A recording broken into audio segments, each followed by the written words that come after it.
राधे राधे दोस्तों, आप सभी का हमारे YouTube चैनल पर बहुत बहुत स्वागत है। हिंदू धर्म में हर एक एकादशी का विशेष महत्व है। हर माह के कृष्ण और शुक्ल पक्ष में एक एक एकादशी पड़ती है और हर एक एकादशी का अपना अलग महत्व है। ऐसे ही आषाढ़ माह के कृष्ण पक्ष में पड़ने वाली एकादशी को योगिनी एकादशी कहा जाता है।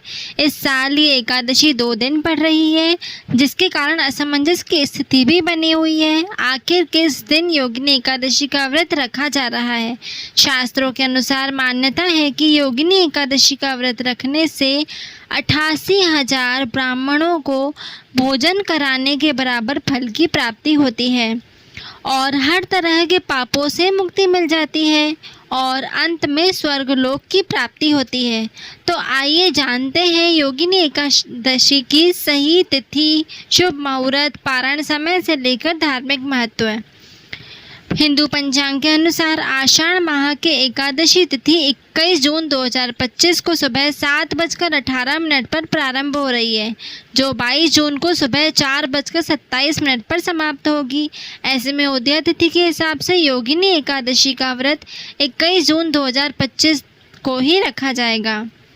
योगिनी एकादशी का पूजा मुहूर्त। ब्रह्म मुहूर्त 4:04 से 4:44 तक। अभिजीत मुहूर्त सुबह 11:55 से दोपहर 12:51 तक।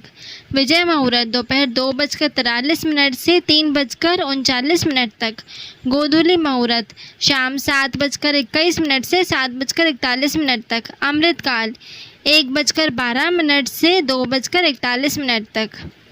योगिनी एकादशी व्रत के पारण का समय। पारण का शुभ मुहूर्त 22 जून को दोपहर 1:47 से शाम 4:35 तक रहेगा। हरिवासर समाप्त सुबह 9:41। योगिनी एकादशी व्रत का महत्व। शास्त्रों में योगिनी एकादशी का विशेष महत्व है। इस दिन श्री हरि विष्णु के साथ माँ लक्ष्मी की पूजा करने का विशेष महत्व है। इसे तीनों लोकों में सबसे प्रसिद्ध एकादशियों में से एक माना जाता है।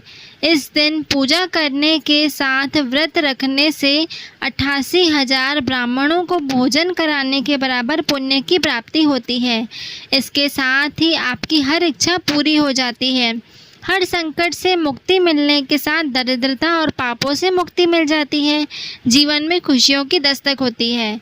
योगिनी एकादशी की पूजा विधि। योगिनी एकादशी व्रत के नियम दशमी की शाम से ही शुरू हो जाते हैं और अगले दिन एकादशी तक चलते हैं।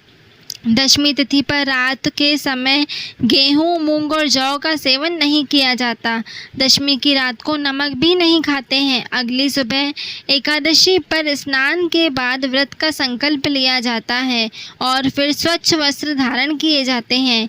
एकादशी पर भगवान विष्णु की पूजा करने के लिए कलश में जल भरकर रखा जाता है।